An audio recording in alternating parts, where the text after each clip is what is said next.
So hello everyone, ये हमारा नया चैनल बड़ी सोच। इस चैनल पे आपको physics, cosmology, marketing, case studies और भी बहुत सारे चीज, टेक्नोलॉजी से रिलेटेड, ब्लॉकचेन और वेब3, इन सब से रिलेटेड जितने भी टॉपिक्स हैं, इन सब से रिलेटेड आपको कंटेंट इस चैनल पे मिलेंगे। हमारे पास अभी 3 लोग हैं, एक मैं हूँ, एक हमारे हेमंत भाई जो आपको तुरंत दिखेंगे, और एक आर्यन है। मैं आपको केस स्टडीज, मार्केटिंग, इन सब के बारे में टॉपिक पे वीडियो बनाऊंगा। हेमंत भाई हमारे फिजिक्स और कॉस्मोलॉजी पे वीडियो बनाएंगे, और आर्यन भाई हमारे टेक्नोलॉजी से रिलेटेड, वेब3, ब्लॉकचेन, इन सब से रिलेटेड कंटेंट आपको बनाएंगे। तो अगर आपको इन सब चीज़ों में इंटरेस्ट है तो ये आपके लिए वन स्टॉप चैनल है। आप प्लीज़ इसको सब्सक्राइब कीजिए ताकि आपको ऐसे ऐसे कंटेंट हम अब दे। अब मैं बुलाना चाहूँगा हेमंत भाई को, जो कि आपको कॉस्मोलॉजी और फिजिक्स से रिलेटेड वीडियो बनाएंगे। अब आगे वही बात। स्वागत है आपका इस चैनल पे। आप सबको फिजिक्स और साइंस, कॉस्मोलॉजी से रिलेटेड कोई ना कोई इंटरेस्ट होगा, लेकिन क्लास में आपको पढ़ाए जाते होंगे नहीं। तो हमने इस चैनल के थ्रू ये जिम्मा लिया है कि आपको साइंस, फिजिक्स, कॉस्मोलॉजी और इसके पीछे की रोमांचक कहानियाँ, इनके बारे में हम आपको अच्छे से एक्सप्लेन करेंगे एक रोमांचक तरीके में। तो इन सब चीज़ों से जुड़े रहने के लिए हमारे चैनल से जुड़िए। तो ये हमारे चैनल का पहला वीडियो है जिसमें हम बात करेंगे टेलीस्कोप्स के बारे में, कैसे इसका ओरिजिन हुआ, कहाँ इसका ओरिजिन हुआ, कैसे हम लैंड टेलीस्कोप से स्पेस टेलीस्कोप तक पहुँचे। तो इस बारे में जानने के लिए हमारे वीडियो में बने रहें। वेलकम बैक गाइस, स्वागत है आपका हमारे चैनल बड़ी सोच पे। आज हम बात करेंगे एक ऐसे टॉपिक पे जिसका आपने अपने लाइफ पे यूज़ किया ही होगा। चांद को देखने के लिए, तारों को देखने के लिए, बगल वाले घर में क्या चल रहा है, क्या चल रही है, कौन चल रही है, ये देखने के लिए, यानी कि टेलीस्कोप, जिसके बारे में आपने स्कूल लाइफ, कॉलेज लाइफ में या आजकल की ज़िंदगी में सुना ही होगा। जैसे कि अभी रिसेंटली जेम्स वेब टेलीस्कोप, जो कि काफ़ी बेहतरीन पिक्चरें निकाल रहा है, जो कि हमारे एग्जिस्टेंस के हिस्ट्री को मोर रिवील कर रहा है। लेकिन इस टेलीस्कोप की हिस्ट्री क्या है, जो कि बहुत इंटरेस्टिंग है।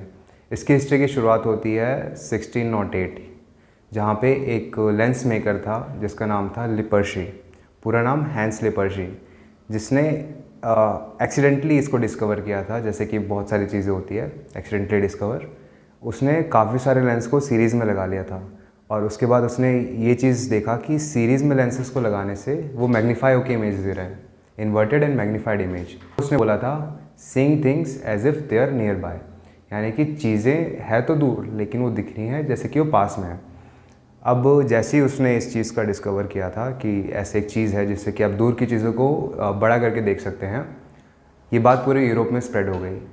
अब उस समय में यूरोप में एक बहुत ही ग्रेट साइंटिस्ट थे जिनका नाम था गैलीलियो गैली, जिनको इस बारे में पता चला। अब गैलीलियो गैली की हिस्ट्री तो आपको पता ही होगी, मैं बता देता हूँ शॉर्ट में। हाँ, गैलीलियो गैली, इनकी हिस्ट्री के बारे में बात करें तो इन्होंने ग्रेजुएशन की थी यूनिवर्सिटी ऑफ पीसा से। स्टार्टिंग में तो इनके फादर ने इनको फोर्स किया कि मेडिकल फील्ड में जाएं, यानी मेडिसिन की फील्ड में जाएं, लेकिन इन्होंने अपना इंटरेस्ट जारी रखा in the field of geometry and physics, और अपने पेरेंट्स को कन्विंस किया कि इसी फील्ड में आगे बढ़ें। ये इंजीनियर थे, हमारे जैसे नहीं ऐसे वैसे नल्ले, ये एक अच्छे इंजीनियर थे। इन्होंने on the basis of Lippershey's description एक टेलीस्कोप बनाया, जो कि एक ऑप्टिकल रिफ्रैक्टिव टाइप टेलीस्कोप था। स्टार्टिंग में ये telescope this were used by Dutchman for military purposes, लेकिन बाद में इसको साइंटिफिक पर्पसेस के लिए भी यूज़ करना शुरू कर दिया। जो टेलीस्कोप लिपर्शी ने डिज़ाइन किया था वो 2 टाइम्स या 3 टाइम्स ही मैग्नीफिकेशन देता था, लेकिन जो टेलीस्कोप गैलीलियो ने डिज़ाइन किया वो देता था up to 23 times of magnification, जिसकी मदद से काफ़ी चीज़ों की उन्होंने डिस्कवरी की, जैसे कि मून पे हिल्स एंड वैलीज़ की डिस्कवरी, फेजेस ऑफ वीनस की डिस्कवरी हो गई। ऐसी काफ़ी डिफरेंट चीज़ों की उन्होंने डिस्कवरी करी थी। उन्होंने इसी टेलीस्कोप का यूज़ करके जुपिटर को डिस्कवर किया था, जो कि उस टाइम के one of the greatest discoveries में से एक था। तो अब इसके बाद स्टार्ट हुआ केप्लरियन टेलीस्कोप का टाइम। केप्लरियन टेलीस्कोप बनाया था क्रिश्चियन हाइजेंस ने, जिसकी मदद से उन्होंने सैटर्न के one of the brightest star, जो कि है टाइटन, वो थैनोस वाला नहीं, वो जो रियल वाला टाइटन है, उसको डिस्कवर किया था। टाइटन से रिलेटेड काफ़ी थ्योरीज आ रही। Titan shows the presence of life because of presence of liquid water on its surface. इसके बारे में रिसर्च अभी चल ही रही है, और टाइटन काफ़ी रिजेंबल करता है हमारे प्लैनेट अर्थ से भी on the basis of size, gravitation, वो सब देखें तो भी। अब यहाँ से ट्रेंड शुरू होता है। एक प्रॉब्लम आती है केप्लरियन टेलीस्कोप में। ये प्रॉब्लम ये थी कि बिकॉज ऑफ इट्स प्रॉपर्टी जो कि प्रिंसिपल जो कि है रिफ्रैक्शन। अब रिफ्रैक्शन जहाँ होता है वहाँ पे वेवलेंथ के डिफरेंस के हिसाब से डेविएशन आता है ऑफ अ वाइट लाइट, जिससे मेन प्रॉब्लम आता है क्रोमैटिक एब्रीवेशन। जैसे कि आप यहाँ देख सकते हैं वाइट लाइट स्प्लिट हो जाता है उसके कॉन्स्टिट्यूएंट लाइट्स में, यानी कि विबग्योर जो कलर है उसमें। तो ये प्रॉब्लम रिफ्रैक्टिव टेलीस्कोप्स में आने लग गई थी। उसी टाइम पे इस कहानी में एंट्री होती है आइजैक न्यूटन की। उस टाइम आइजैक न्यूटन का हवा था, जो बोलते थे लोग मान लेते थे उसको। उन्होंने ऐसा स्टेटमेंट निकाल दिया कि जब तक आप रिफ्रैक्टिव टाइप टेलीस्कोप बनाएंगे तो आपको क्रोमैटिक एब्रीवेशन मिलता ही रहेगा, उसका कोई सॉल्यूशन नहीं है। तो यहाँ से एरा स्टार्ट हुआ रिफ्लेक्टिंग टाइप ऑफ टेलीस्कोप का। अब लोग रिफ्लेक्टिंग टाइप ऑफ टेलीस्कोप में शिफ्ट हो गए थे। यहाँ पे न्यूटन ने अपना पहला रिफ्लेक्टिंग टाइप टेलीस्कोप निकाला था 1688 में। इसके बाद जो बड़ा रिवॉल्यूशन आया टेलीस्कोप के हिस्ट्री में वो आया था one of the most unexpected person, जो कि एक म्यूजिशियन थे। उनका नाम था विलियम हर्शल। उन्होंने एक काफ़ी बड़ा टेलीस्कोप बनाया जो कि आज तक की हिस्ट्री में काफ़ी बड़ा माना जाता है। तो विलियम हर्शल ने अपना ये टेलीस्कोप 1774 में बनाया था, जो कि जिसका हाइट था 40 फुट, जो कि उस टाइम पे काफ़ी कॉमनली नोन था एज हिज 40 फुट टेलीस्कोप। तो इसी टेलीस्कोप का यूज़ करके उन्होंने one of the most greatest discovery करी थी, यानी कि यूरेनस। इसके बाद एक और रिवोल्यूशन आया इस टेलीस्कोप की हिस्ट्री में, जो कि था क्योंकि उस टाइम पे हम लोग जो रिफ्लेक्शन के लिए जो मिरर का यूज़ करते थे उसमें आजकल के जैसा सिल्वर डिपोजिशन नहीं था। वो एक अलग तरीके का मिरर होता था जिसके में कोई और डिपोजिशन यूज़ किए थे, जिसके बारे में हम कभी बाद में बात करेंगे। लेकिन इस रिवोल्यूशन में mirrors were based on the basis of silver deposition, जो कि काफ़ी ज़्यादा रिफ्लेक्टिंग पावर दे रहा था उन मिरर्स को। तो इसी के साथ इसी को यूज़ करते हुए फर्स्ट बिगेस्ट टेलीस्कोप यानी कि EBT बना था, जो कि नियरली 11 मीटर्स इन डायमीटर था। सेकंड बिगेस्ट टेलीस्कोप जो कि है GTC, जो कि अभी हवाई में स्थित है। अभी आप ये सोचते होंगे कि ये जो टेलीस्कोप्स बनता है ये इतने रिमोट एरिया में क्यों रहता है। इसका सबसे बड़ा रीज़न है लाइट पोल्यूशन। आप देख सकते हैं कि एक फ़ोटो है जो कि लाइट के साथ ली गई है, एक फ़ोटो ऐसी जगह पे ली गई है जहाँ पे कोई लाइट का सोर्स नहीं है। तो आप देख सकते हैं डिफरेंस कैसे कि जहाँ पे लाइट पोल्यूशन नहीं है वहाँ पे कितने अच्छे से स्टार्स विजिबल हैं। तो हाँ, लाइट भी एक तरीके का पोल्यूशन है। और दूसरा है कि ये टेलीस्कोप्स बहुत ही हाई एल्टीट्यूड वाली जगह पे शिफ्ट होते हैं। ऐसा क्यों करते हैं? ताकि ये जिस चीज़ को हम देख रहे हैं और टेलीस्कोप, इन दोनों के बीच में एटमॉस्फेयर को रिड्यूस कर सके। ये एटमॉस्फेयर से क्या आता है कि ट्विंकलिंग इफेक्ट जिसको हम बोलते हैं, जो स्टार्स ट्विंकल करते हैं, ये इफेक्ट आता है। और जब ट्विंकलिंग इफेक्ट आपका आता है तो वो आप उसको अच्छे से रिकॉर्ड कर नहीं सकते हैं उस फ़ोटो या इमेज को जो भी आप टेलीस्कोप से देख रहे हैं।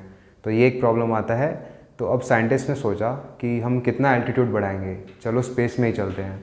तो यहाँ से स्टार्ट हुआ नया रेवोल्यूशन जो कि था स्पेस टेलीस्कोप्स का, जिसकी शुरुआत 1970 से हो गई थी। लेकिन वो टेलीस्कोप्स में नहीं आता, वो आता है सैटेलाइट्स में, जो कि है वॉयेजर 2, 1, जिसके बारे में हम कभी बाद में बात करेंगे।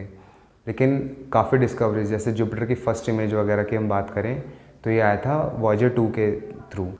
तो इन स्पेस टेलीस्कोप्स का काफ़ी फ़ायदा है, जैसे कि UV रेज हो गया, कॉस्मिक रेज हो गया, इंफ्रारेड रेज हो गया, जो कि हमारे अर्थ के एटमॉस्फेयर से रिफ्लेक्ट हो जाता था। अब हम उसको सेंस करके उसका प्रॉपर इमेज बना सकते हैं। अब जैसे कि मैंने बताया हबल टेलीस्कोप के बारे में, अब ये हबल टेलीस्कोप एक काफ़ी बड़ा रिवॉल्यूशन था जो कि 1990 में लॉन्च हुआ था। इसके ये काफ़ी कॉम्प्लेक्स चीज़ है जिसका साइज़ एक बार के बराबर है। इसमें 3000 से ज़्यादा सेंसर्स यूज़ किए गए हैं। ये एक सैटेलाइट है जो कि एक टेलीस्कोप की तरह काम करता है। इसके अलग अलग पार्ट है जो कि अलग अलग फंक्शंस सर्व करते हैं, जैसे कि कोई फॉर क्रिएटिंग इमेज, कोई पार्ट हो गया for sensing infrared rays, UV rays etcetera. और इसको पावर मिलता है सोलर पैनल से। ये लॉन्च किया गया है हमारे लोअर अर्थ ऑर्बिट में, और ये टेलीस्कोप हमारे अर्थ को ही ऑर्बिट करता है और ये वहीं से रेस को कलेक्ट करके रिस्पेक्टिव इमेजेस बना के हमको अर्थ पे भेजता है। अब इतना कॉम्प्लेक्स काम एक सिंगल नेशन का काम तो हो नहीं सकता, तो ये बना था नासा और उनके साथ कोलैबोरेट किया था हमारे ESA ने, यानी कि यूरोपियन स्पेस एजेंसी ने। इन दोनों ने मिलके इस प्रोजेक्ट को अंजाम दिया था। और अभी भी मोर देन द 40% इमेजेस के राइट्स जो हैं वो अभी भी ESA के साथ हैं। Rest 60% is with NASA. तो आपने देखा कैसे टेलीस्कोप्स का इवोल्यूशन हुआ है from a lens maker to the biggest space company which is NASA. अब हम अपने अगले वीडियो में एक बहुत ही स्पेशल टेलीस्कोप के बारे में बात करेंगे which is James Webb telescope, जो कि आजकल काफ़ी फेमस चल रहा है बिकॉज ऑफ द इमेजेस, वो जो जिस तरीके के इमेजेस भेज रहा है। तो ये था हमारे इस चैनल का पहला वीडियो। आई होप कि आपको कुछ इसमें मज़ेदार लगा होगा। टेलीस्कोप के बारे के हिस्ट्री के बारे में, उसके ओरिजिन के बारे में आपको पता चला होगा। तो अगर आपको ऐसे ही वीडियोस चाहिए, कॉस्मोलॉजी, फिजिक्स या फिर वेब 3.0 क्या है, ब्लॉकचेन क्या है, इन सब से रिलेटेड ऐसे कुछ, या फिर मार्केटिंग, जो different types of marketing companies use करें, इन सब चीज़ों पे अगर आपको वीडियो चाहिए तो प्लीज़ लाइक कर दीजिएगा, शेयर कर दीजिएगा, सब्सक्राइब कर दीजिएगा क्योंकि हमारा नया चैनल है, और सपोर्ट कीजिए हमारे इस चैनल को ताकि हम और मोटिवेटेड हो इस तरीके के नए वीडियोस बनाने में और आपको आसान तरीके से किसी चीज़ को समझाने में। तो मिलते हैं जल्दी ही नेक्स्ट वीडियो में। Till then bye bye.